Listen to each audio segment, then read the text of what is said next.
తాకట్లో ఉన్న మీ బంగారాన్ని విడిపించి ఆ రోజు ఆన్లైన్ రేటుకి కొంటాం. Sharma gold company.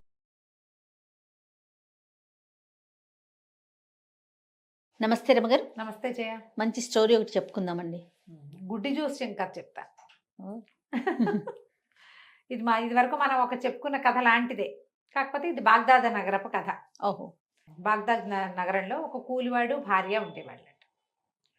ఇతనికి ఏం పని దొరికేది కాదు. భార్య భర్త ఇద్దరు చచ్చి చెడి ఏదో తిరిగి పని చేసుకునేవాళ్ళు. రెక్కాడితే కానీ డొక్కాడదు పాపం. అదే అదే. ఆ బాగ్దాద్కి చుట్టుపక్కల ఏదో చిన్న పల్లెటూళ్ళలో ఉండేవాళ్ళు. ఈ ఊళ్ళో పొట్టపోసుకోవడం కష్టంగా ఉందని బాగ్దాద్కి వెళ్ళిపోదాం అనుకున్నారు. పిల్లలు లేరు వాళ్ళకి. సరే, మొగుడు పెళ్ళాం ఇద్దరు కలిసి ఆ బాగ్దాద్ నగరంలో పనుల కోసం అటు ఇటు తిరుగుతూ ఉండేవాళ్ళు. ఆ తిరుగుతున్న క్రమంలో ఓ 3-4 రోజులు వీళ్ళని గమనించిన ఒక పెద్ద మనిషి అడిగాడు, ఏమిటో నాయన రోజు తిరుగుతున్నారు మీరు, ఏమిటి అని అడిగితే, బాబు ఏం పని లేదండి, పని కోసం తిరుగుతున్నామండి అంటే, ఏదైనా వృత్తి చేసుకోరాదు అన్నాడు ఆయన.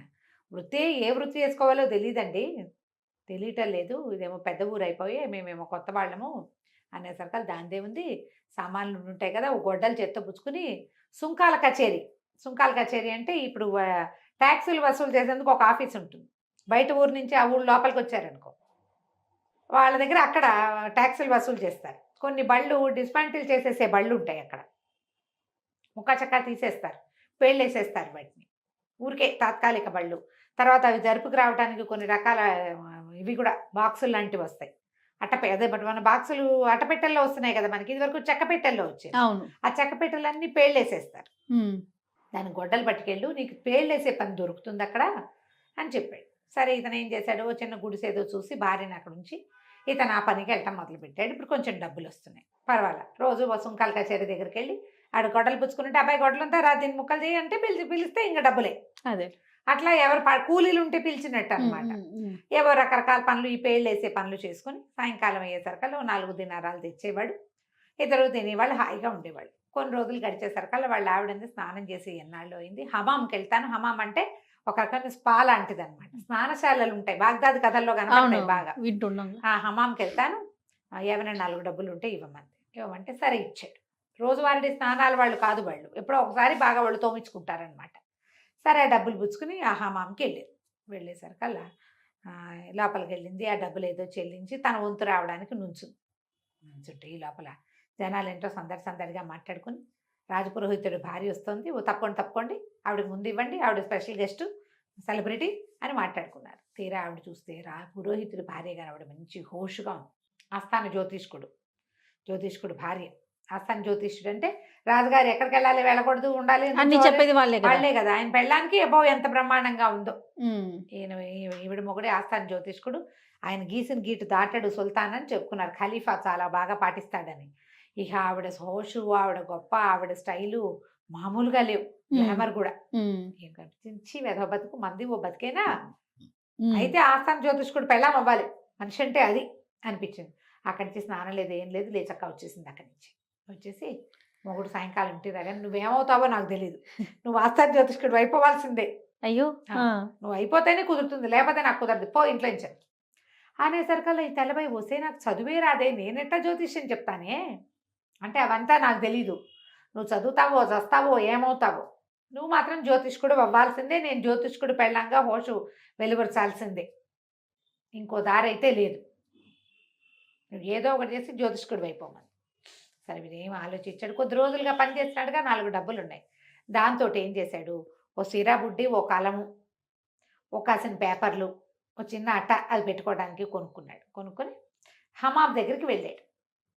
స్నానశాలకి ఖలీఫా వస్తారు రెగ్యులర్గా, వారానికి 2 సార్లు 3 సార్లు ఒళ్ళు మర్దం చేయించుకోవడానికి. ఖలీఫా వచ్చే రోజు చూసుకుని వెళ్ళి ఆ ద్వారం దగ్గర కూర్చొని యంత్రాలు గీయటం మొదలుపెట్టాడు. జస్ట్ బొమ్మలు లాంటివి అనమాట. యంత్రం మనం కూడా చేస్తాంగా, యంత్రాలు గీస్తుంటే అందరూ వారా వీరా. ఖలీఫా అప్పుడే స్నానానికి వచ్చారు. ఆయన మామూలు సాదా దుస్తుల్లో వస్తాడు. స్నానానికి వచ్చేవాళ్ళు పట్టుబట్టలు గట్టు రారు కదా. సరే, జనాలంతా ఆయన చుట్టూ చేరి సహాయం చేయండి అని అదని ఇదని ఏదో అడుగుతున్నారు. ఇతను ఏం చేశాడు, ఆ గుమ్మం దగ్గర కూర్చున్నాడు కదా, కూర్చుని, ఖలీఫా ప్రభు ఒకసారి ఇటు వస్తారా, ఇటు దయచేయండి కాస్త ఈ దేనుడి దగ్గరికి అన్నాడు. అనగానే ఆయన ఒక మండపం లాంటి దగ్గర నుంచున్నాడు. ఆ మండపం దిగి ఇతని దగ్గరికి వచ్చాడు. ఆయన ఇక్కడ ప్రజల్లో ఎవరైనా మమేకమై ఉంటాడనమాట. ఎప్పుడైతే ఈ ఖలీఫా నడిచొచ్చి ఈ హమామ గుమ్మం దగ్గర ఉన్న మన జ్యోతిష్కుడు ఉన్నాడు కదా, కాబోయే జ్యోతిష్కుడి దగ్గరికి వచ్చాడో ఆ మండపం ఫెళఫెళమని పడిపోయింది కప్పు. జనాలు కేకలు పెట్టారు. ఈ లోపల ఆయన తాలూకు అంతరంగిక సిబ్బంది ఉంటారు కదా, వీళ్ళు మన కాపలా వాళ్ళు దాన్ని ఏమంటారు, బాడీ గార్డ్స్ పరిగెత్తుకుంటూ వచ్చారు. ఆయన అక్కడే నుంచున్నాడు ఇప్పటిదాకా. క్షణంలో ఆయన దిగాడు, ఇది పడిపోయింది. ఆయన అక్కడ ఉన్నాడేమో చూస్తే ఆయన అక్కడ లేడు, గుమ్మం దగ్గర ఉన్నాడు. ఈ సందట్లో జనాలంతా రావటంతో ఇతను లేచి అవతలకి వెళ్ళాడు. అందరూ అన్నారు, అమ్మ బాబోయ్ వాడెవడో మహానుభావుడు అక్కడ కూర్చుని యంత్రాలకి ఇస్తున్నాడు, ఖలీఫాని పిలిచాడు, కూలిపోయింది. ఒకవేళ వాడు పిలవకపోయి ఉంటే ఈయన మీద పడిపోయేది కాదు. ఆయన మహానుభావుడు అన్నారు. అన్నాక ఏడి అని ఈయన్ని పట్టుకున్నారు. పట్టుకుని ఖలీఫా తన మెడలోంచి ఒక ముత్యాల హారం తీసి చేతిలో పెట్టాడు. చుట్టుపక్కల ఉన్న వాళ్ళంతా ఖలీఫా ప్రాణాలు రక్షించావురా నాయన, నువ్వు జ్యోతిష్కుడిలా ఉన్నావు, భలేవాడివి నువ్వు అని తలా ఒక బహుమతి ఇచ్చారు. ఏవో డబ్బులు కూడా ఇచ్చారు. అవన్నీ పుచ్చుకుని ఇంటికి వెళ్ళి వాళ్ళ ఆవిడకి చూపించాడు. చూసావా ఎన్ని బహుమతులు వచ్చాయో, ఇక ఇవి హారం వచ్చి ముత్యాల హారం మెళ్ళ వేసుకో అన్నాడు. అనగానే ఆవిడంది, ఈ బహుమతులు సరే, బహుమతులు కుదరవు, నువ్వు జ్యోతిష్కుడు అయితేనే కుదురుతుంది నాకు. ఇంకా అదే పట్టు. బోడి బహుమతులు ఎవరికి కావాలి? ఆస్థాన జ్యోతిష్కుడు పెళ్ళాం అనేది ఉంది చూసావా, ట్యాగ్, అది కావాలి నాకు అనగానే ఉసూరుమన్నాడు ఈయన. ఏం చేయాలి? సరే ఈ లోపల ఏమైంది, ఒక వారం రోజులు 10 రోజులు గడిచేసరి కల్లా ఖలీఫా గారు వజ్రపు ఉంగరం రోజు బల్ల మీద పెడతాట. రాత్రి నిద్రపోయేటప్పుడు తెల్లారేసరికి అది కనపడలేదు. దానికోసం ప్రశ్నలు ఇస్తున్నారు, అదే ఇస్తున్నారు, ఇదే ఇస్తున్నారు. ఈ స్నానశాల వాడు ఒకడు, స్నానశాలలో ఆయనకి రెగ్యులర్గా పరిచయమైన ఒక సంపన్న గృహస్థు రాజుగారిని ఖలీఫాను చూడబోయి, ఏమిటో విషాదంగా ఉన్నారు, విసుగ్గా ఉన్నారు. ఏమిటంటే వజ్రపు ఉంగరం పోయింది, మా తాతల నాటిది, అదే నాళ్ళ నుంచో నేను రాత్రిపూట బల్ల మీద పెట్టేవాడిని, ఎందుకో పోయిందన్నాడు. అనేసరికాలు దాందే ఉంది, మీరు ఆ రోజున హమాములు మీ ప్రాణాలు రక్షించిన జ్యోతిష్కుడు ఉన్నాడు కదా, అతన్ని పిలిస్తే ఏమైనా సమాధానం చెప్తాడు, జ్యోతిష్కులు ఇలాంటివి చేస్తారన్నాడు. ఆస్థాన జ్యోతిష్కుడు ఉన్నాడు, ఆయన ప్రయత్నం చేశాడు, ఆ ఉంగరం ఎక్కడుందో ఆయన కనిపెట్టలేకపోయాడు. దొరుకుతుందని కనిపిస్తోంది, ప్రశ్నిస్తే ఎక్కడా ఏమిటి తెలియదు. అక్కడి నుంచి ఏం చేశారు, ఓ 4 భటుల్ని పంపించారు. ఆస్థాన జ్యోతిష్కుడిని అక్కడ వదిలేసి ఈ కొత్త జ్యోతిష్కుడిని మందిరం కూలినప్పుడు తన్ని పిలిచిన వాడిని పిలిచారు, కూలివాడిని పిలిచేసరికి పిలిస్తే లోపలికి వచ్చాక, బాబు నా ఉంగరం పోయింది, మీరేమైనా కనిపెట్టగలరా అంటే, ఎక్కడి నుంచి కనిపెడతాడు, చాలా పరిదీన వదనంతో ఇతను 2 రోజులు సమయం ఇవ్వండి నాకు అన్నాడు. అలాగే అని ఈయన అన్నాడు, 2 రోజులు మీ ఇంటికి వెళ్ళి ఏం చేస్తావు, హాయిగా భవనంలో ఉండు, ఖలీఫా భవనంలో ఉండని అతనికి ఒక రూమ్ కేటాయించారు. ఆ రూము బాకెట్లో ఒక అవతల రూమ్కి బయట ఏ గది అయితే ఇచ్చారో ఆ గది కిటికీకి అవతల ఒక పెద్ద సరస్సు, అందులో కాసిన బాతులు ఉన్నాయి. అవి రోజు ఇట్లా రాజభవనం వైపుకి నడిచొస్తాయి. ఇక్కడ ఏమైనా తిండి పెడితే అవి తిని ఇక్కడే కాసేపు అట్ట తిరిగి నీళ్ళు కావాల్సి వచ్చినప్పుడు మళ్ళీ సరస్సులోకి వెళ్తుంటాయి. ఓకే, ఇది నా కిటికీలోంచి చూస్తూ కూర్చోండి, నేను ఎట్లా కనిపెడతాను, నా బొంద నా పెళ్ళానికో పెచ్చా, వీళ్ళకో వెర్రి, అంతే కదా, తనకేం తెలుసు, నాకేం తెలుసని అటా చూస్తూ ఉంటే గుంపుగా బాతులు రావటం, గుంపుగా బాతులు వెళ్ళటం చూశాడు. 2 పూటలు చూస్తే ఆ బాతుల గుంపులో ఒకటి చచ్చి చెడి నడుస్తుంది, దాని కాలు ఒకటి విరిగిపోయింది, కుంటి కాలు, అది టిక్కు టిక్కు టిక్కు కుండుకుంటూ వస్తుంది, హెల్తీగా లేదు. నా బతుకు దీని బతుకు కూడా నా బతుకు లాంటిదే, ఓపిక లేదు, నడవక తప్పదు అనుకున్నాడు. 2 రోజులు గడిచాయి. 2 రోజులు అవ్వగానే తీసుకురండి రా జ్యోతిష్కుడినే అన్నాడు ఖలీఫా గారు. భటులు వచ్చి రండి ఖలీఫా పిలుస్తున్నారని తీసుకుపోతే, బాబు నా ఉంగరం సంగతి ఏమన్నా చెప్తారా అని అడిగాడు ఖలీఫా. తను అన్నాడు, నేనేం చూశాను ప్రభు, 2 రోజుల నుంచి కుంటి బాతుని తప్పిస్తే నేనేం చూడలేదు, ఆ బాతకేసే చూస్తున్నాడు అతను అనేసరికల్లా భటులు పరిగెత్తుకుంటూ వెళ్ళి కుంటి బాతుని పట్టుకొచ్చి దాని పేక్ కోసేసి దాని పొట్టలో చూస్తే అందులో ఉంది వజ్రపు ఉంగరం. ఏదో గుడ్డిగా చెప్పాడు ఇతను, చెప్పింది ఏముంది, నేను ఆ బాతుని చూశాను అన్నాడు. ఆ బాతు పరిస్థితి ఏమిటి, ఒక దాసి ఇది ఏం చేసింది, ఈ రాజుగారు రాత్రిపూట పెట్టిన ఉంగరం పొద్దున బల్లం తుడుస్తుంటే అది మంచం కిందకి పడిపోయింది. అవి ఊడ్చే దాసికి అది దొరికింది. బల్ల మీద ఉంటే ముట్టుకునేది కాదు, రోజు ఉండేది అది అక్కడ, ఎవరు ముట్టుకునేవాళ్ళు కాదు. బల్లం తుడిచే దాసి వేరు, ఇళ్ళు రూములు తుడిచే దాసి ఇది వేరు. మంచం కింద ఉన్న దుమ్ములో దొరికింది. ఆ ఉంగరాన్ని ఏం చేసింది, ఎక్కడా దాచలేక ఈ బాతుల్లో ఒక దాన్ని పట్టుకుని దాంతో మింగించేసి ఆ బాతుల్లో తను గుర్తుపట్టడానికి వీలుగా దాని కాలు ఒకటి వీర్చేసింది. దాంతో అది కుంటుకుంటూ ఆ పొట్టలో ఉంగరం చేరేసరికి ఫారిన్ బాడీ ఉంటే అది ఏమి ఈజీగా ఉంటుంది, అది పాపం ఈడ్చుకుంటూ తిరుగుతుంది.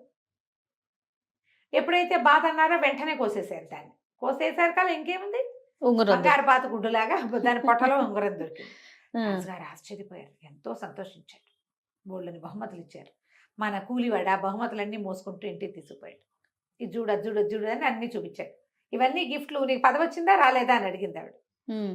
బాగుందిగా, చాలా బాగుంది. ఆస్థాన జ్యోతిష్కుడు అయి తీరాలి నువ్వు. అయ్యింది అయ్యా. అవలా ఇంకా లేదా? ఎక్కడయ్యాడు, బహుమతులు ఇచ్చారు. అంతే. ఆ, ఆ. చిచ్చి బహుమతులు కాదు, నాకు ఇవన్నీ పనికిరావు, నువ్వు ఆస్థాన జ్యోతిష్కుడు అవ్వాల్సిందే అని చెప్పేశారు. కానీ ఇతను చాలా దీనంగా ఉన్నాడు, ఏం చేయాలో తెలియటలా. ఏదో కాకతాళీయంగా అది, కాకతాళీయంగా ఇది అయ్యింది. జ్యోతిష్యం మనమేం చెప్తాం. ఉమ్. సరే ఏం చేశాడు, రాజుగారి దగ్గర ఖలీఫా దగ్గరికి లోపలికి వెళ్ళడానికి ఇతనికి అనుమతులు ఏర్పడ్డాయి. ఉమ్. 2 సార్లు మరి రాజుగారి తాలూకు ఇవి అవసరాలు తీర్చాడు కదా, యాక్సెస్ వచ్చేసింది. యాక్సెస్ వచ్చింది. సరే లోపలికి వెళ్ళాడు. వెళ్ళినప్పుడు బాబు రండి, ఏం చేయిప్స్ పెట్టమంటారు మీకు అని అడిగాడు ఆయన. నాకు ఆస్థాన జ్యోతిష్కుడు పదవి ఇస్తారండి అన్నాడు. అనేసరికల్లా ఆయన బాగా ఆలోచించాడు. వీడు 2 విషయాలు చెప్పాడు. సరే వీడేం చదువుకున్న వాడిలాగా లేడు. ఆలోచించి ఖలీఫా వాడు ఎవడో వస్తున్నాడు సైనికుడు చూడండి అన్నాడు. ఒక సైనికుడు ఒక సంచి ఏదో పుచ్చుకొస్తున్నాడు, దాన్ని ఇట్లా సంకలో పెట్టుకున్నాడు. ఏదో వస్తువు తెస్తున్నాడు. ఉమ్. వాడి సంచిలో ఏముందో చెప్పండి అన్నాడు. ఉమ్. గుటుక్కుమన్నాడు వీడు. గతుక్కుమన్నారు, భయం వేస్తుంది. అంతేగా. వాడి సంచిలో ఏమున్నాయో అనేసరికల్లా ఖలీఫా నేనేం చెప్పను ప్రభు, నేనేం చెప్పగలను. ఊరికే మీరు నా దగ్గరికి వస్తే ఏదో గోడు వెళ్ళబోసుకుందామని ఖలీఫా ఒకసారి ఇక్కడికి నా దగ్గరికి రండి దీని దగ్గరికి అని పిలిచాను. మీరు గట్టు దిగేసరికి మంటపం కూలిపోయింది, మీ ఉంగరం పోయింది. నేను ఆ బాతుల కేసు చూస్తూ ఆ కుంటి బాతు ఏమిటో దీనికి జబ్బుగా ఉన్నట్టుందని దాని కేసు చూస్తే అందులో ఉంగరం దొరికింది. ఈ కుందేలు ఎంత తప్పించుకున్నా వేటగాడి చేతే కదండి చిక్కుతుంది. నేనట కుందేలు లాంటి వాడిని అన్నాడు. అనగానే ఆ భట్టుడి దగ్గరకు వచ్చాడు. ఏముందిరా నీ సంచిలో అని అడిగాడు. కుందేలు పిల్ల ప్రభు, నేను అబ్బాయి గారికి నా ఇష్టమని తీసుకొచ్చానని కుందేలు తీసి బయట పెట్టాడు. వీడు కుందేలు పదని చెప్పాడు కదా, అదే అదే నేను కుందేల్ని నేను వేటగాడికి దొరికేశాను మీకని చెప్పాడు. కుందేలు చూడగానే రాజు ఆశ్చర్యపోయాడు. ఖలీఫా అరే సంచిలో కుందేల్ని ఎంత నర్మగర్భంగా చెప్పాడు జ్యోతిష్కుడు. శభాష్, నీకు ఉద్యోగం కావాలి అంతే కదా. సరే నువ్వు ఇవాళ నుంచి ఆస్థాన జ్యోతిష్కుడు గుంపులో నువ్వు కూడా ఒకటివి. బాగుంది. 3 విషయాలు ఇంత బాగా చెప్పినందుకు ఎప్పుడైనా అవసరమైన వచ్చినప్పుడు నీతో మాట్లాడతాను. హాయిగా నువ్వు జ్యోతిష్య పదవిని అలంకరించి మాతో పాటు ఉంటూ మమ్మల్ని ఆనందింపజేయన్నాడు. వెంటనే ఆస్థాన జ్యోతిష్కుడు ఉద్యోగం ఇచ్చేసారు. చాలామంది ఉన్నారు, ఒక 6-7 అక్కడ. అందులో ఈయన కూడా జ్యోతిష్కుడు అయ్యాడు. ఈయనకో భవనం కేటాయించారు. వాళ్ళ ఆవిడని తెచ్చి ఇందులో పెట్టారు. అప్పటి నుంచి ఈవిడ కూడా చక్కగా అలంకారం చేసుకుని హమాంకి వారం వారం స్నానానికి వెళ్ళేది. ఆస్థాన జ్యోతిష్కుడు భార్య వచ్చిందని జనాలందరూ పక్కకి తప్పుకునేవాళ్ళు. ఆమె ఏదైతే కోరుకుందో అది జరిగింది. చూసావు, లోపల గట్టిగా కోరుకుంటే ఇలాగే ఎలాగోలాగా అయిపోతాయి. ఇవన్నీ కథలేనండి. అంతే. భగవంతుడు మన ప్లాన్ ఒకటి, మాస్టర్ ప్లాన్ ఇంకొకటి ఏముంటుందో మనకు ఉంటుంది కదా. తెలియదు. అంతే. కథ కంచి మనం ఇంటికి. బాగుంది రమ్మగారు. నమస్తే. నమస్తే.